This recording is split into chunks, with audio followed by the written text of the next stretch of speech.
काफ़ी बार बोला है कि हिंदुस्तान में लोकतंत्र पर आक्रमण हो रहा है और इसका हमको हर रोज़ नए नए उदाहरण मिल रहे हैं। सवाल मैंने एक ही पूछा था,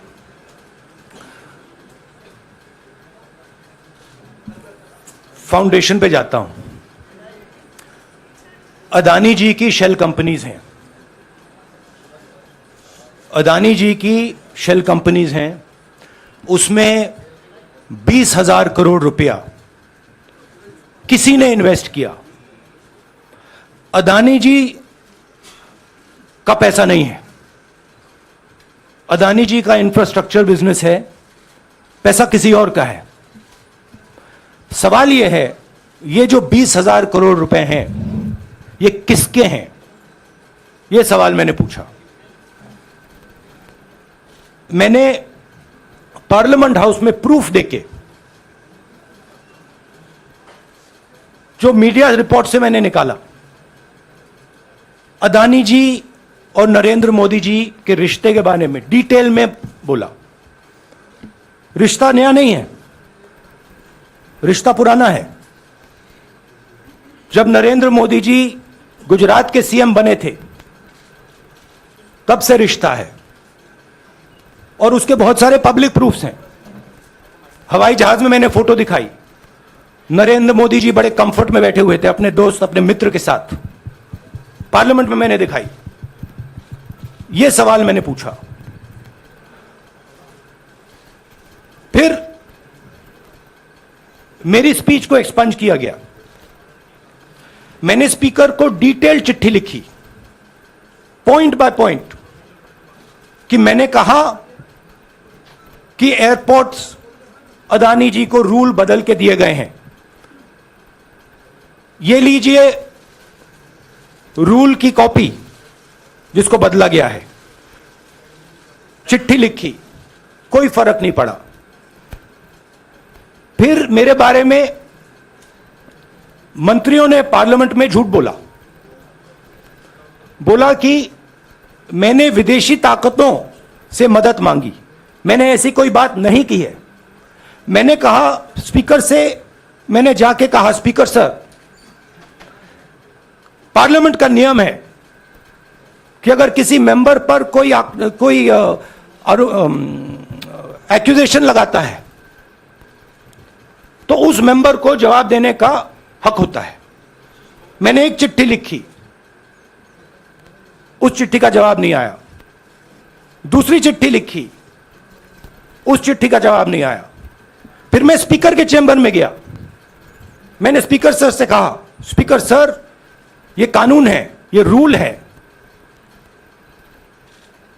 इन्होंने झूठा आरोप लगाया है, मुझे आप बोलने क्यों नहीं दे रहे हैं? स्पीकर सर मुस्कुराते हैं, कहते मैं नहीं कर सकता। और फिर उसके बाद आपने सबने देखा क्या हुआ। सवाल पूछना मैं बंद नहीं करूंगा। नरेंद्र मोदी जी का अदानी के साथ क्या रिश्ता है और 20,000 करोड़ रुपए किसके हैं, मैं पूछता जाऊंगा। मुझे कोई डर नहीं लगता इन लोगों से। और अगर ये सोचें कि मुझे डिस्क्वालीफाई करके, धमका के, जेल में डाल के मुझे बंद कर सकते, नहीं, मेरी वो हिस्ट्री नहीं है। मैं हिंदुस्तान के लोकतंत्र के लिए लड़ रहा हूं और मैं हिंदुस्तान के लोकतंत्र के लिए लड़ता रहूंगा। किसी चीज से नहीं डरता हूं, यह सच्चाई है। भारत जोड़ो यात्रा में आप मेरी कोई भी स्पीच देख लीजिए, मैं वहां कह रहा हूं सब समाज एक हैं, सबको एक साथ चलना चाहिए, भाईचारा होना चाहिए, नफरत नहीं होनी चाहिए, हिंसा नहीं होनी चाहिए। तो मेरी पोजीशन बिल्कुल क्लियर है। ये ओबीसी का मामला नहीं है, ये नरेंद्र मोदी जी और अदानी जी के रिश्ते का मामला है। 20,000 करोड़ रुपए जो अदानी जी को पता नहीं कहां से मिले, उसके बारे में मैं सवाल पूछ रहा हूं और उसका जवाब चाहिए। बीजेपी ध्यान को भड़काने की कोशिश करती है, कभी ओबीसी की बात करेगी, कभी विदेश की बात करेगी, कभी कुछ और बात करेगी, कभी डिस्क्वालिफिकेशन की बात करेगी, मगर सवाल यही है 20,000 करोड़ रुपए $3 billion किसका था? No, look, please understand why I have been disqualified. I've been disqualified because the Prime Minister is scared of my next speech. He's scared of the next speech that is going to come on Adani, right? I've seen it in his eyes. So he's terrified of the next speech that is going to come, and they don't want that speech to be in Parliament. That's the issue. That is why, first the distraction, now the disqualification. Please don't be confused about this matter. There is a deep relationship between Narendra Modi ji and Mr. Adani. There is a question. 20,000 crore rupees have suddenly arrived in Mr. Adani's shell companies. Where has this money come from? Whose money is it? It is, some of these companies are defense companies. Why is the defense ministry not asking this question? Why is the defense ministry not asking the question? But please explain to us, whose money is this that is being spent on our drone development, that is being spent on our missile development, that is being spent on our ordnance production? Why is the defense ministry not asking this question? चाहे मुझे सदस्यता मिले ना मिले, मैं अपना काम करूंगा. अगर ये मुझे परमानेंटली डिस्क्वालीफाई कर दें तो भी मैं अपना काम करूंगा. अगर मुझे रीइंस्टेट कर दें तो भी मैं अपना काम करूंगा. मुझे कोई फर्क नहीं पड़ता मैं पार्लियामेंट के अंदर हूं या बाहर हूं, कहां हूं. मैंने आपसे कहा मुझे अपनी तपस्या करनी है, मैं उसको करके दिखाऊंगा. आप डिस्ट्रैक्ट करने की कोशिश मत कीजिए. 20,000 करोड़ रुपए अदानी जी की शेल कंपनीज में कहां से आए?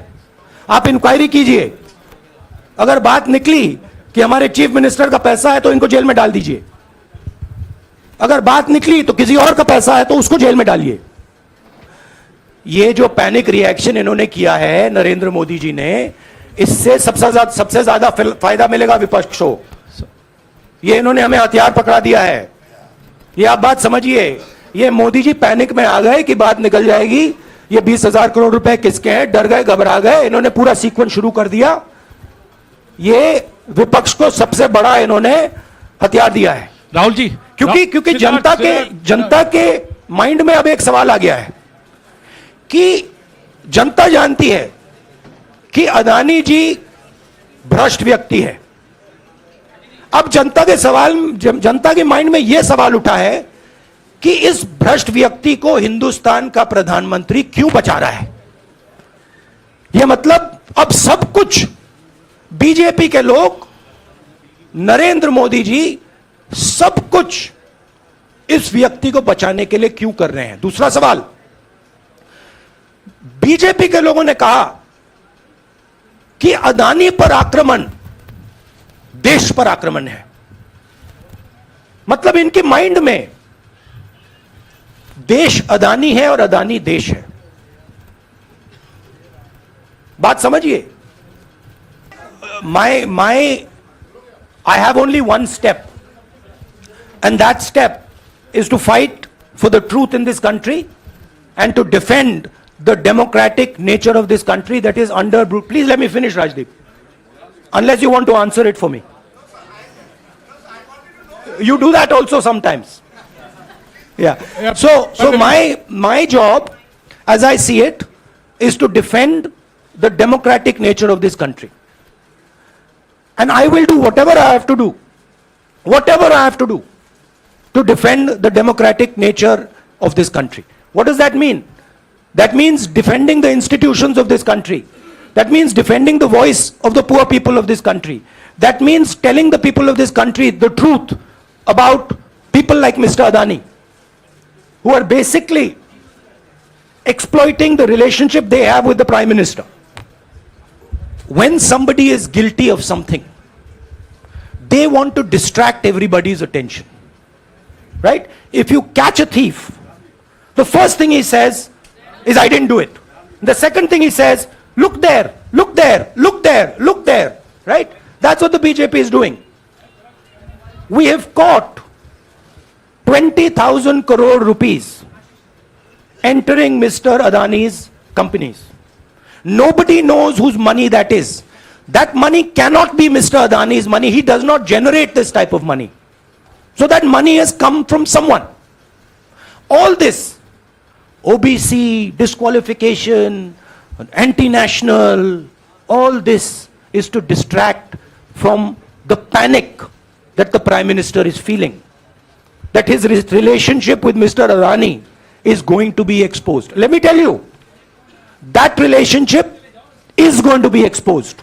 Nobody is going to stop that. It is going to happen. Because the opposition is going to press this thing until we find the answer. भैया देखिए, पहला आपका अटेम्प्ट वहां से आया, दूसरा आपका अटेम्प्ट यहां से आया, तीसरा आपका अटेम्प्ट यहां से आया. आप इतनी डायरेक्टली बीजेपी के लिए क्यों काम कर रहे हो? थोड़ी डिस्कशन से करो यार, थोड़ा घूम घाम के पूछो. क्या आपको ऑर्डर दिया है क्या? देखो मुस्कुरा रहे हैं. घूम घाम, मैं आपको उदाहरण देता हूं. आप थोड़ा घूम घाम के निकाल नुकुल के बोलो. देखो ऐसे बोलो पहले, राहुल जी. हाँ, तो please if you want to work for the BJP, then bring a BJP flag symbol here and put it on your chest. Then I'll answer you the same way I answer them. Don't pretend to be a pressman. Vikrant,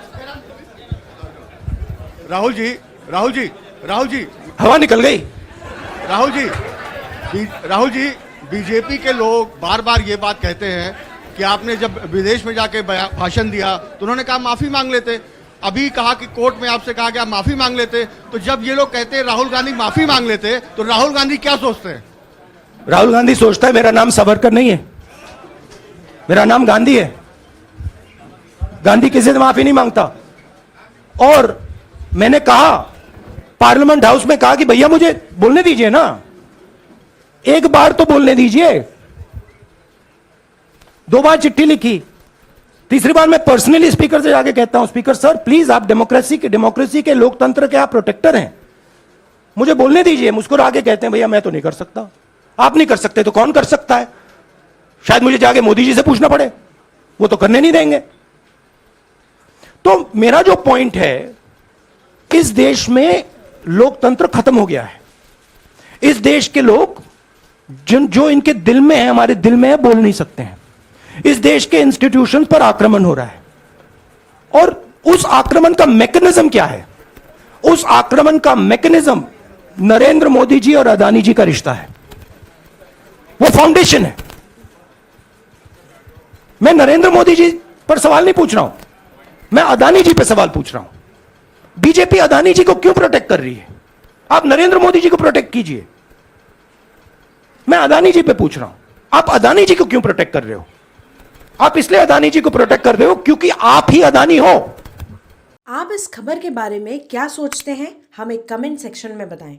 साथ ही ब्रह्मास्त्र news को subscribe और share भी जरूर करें.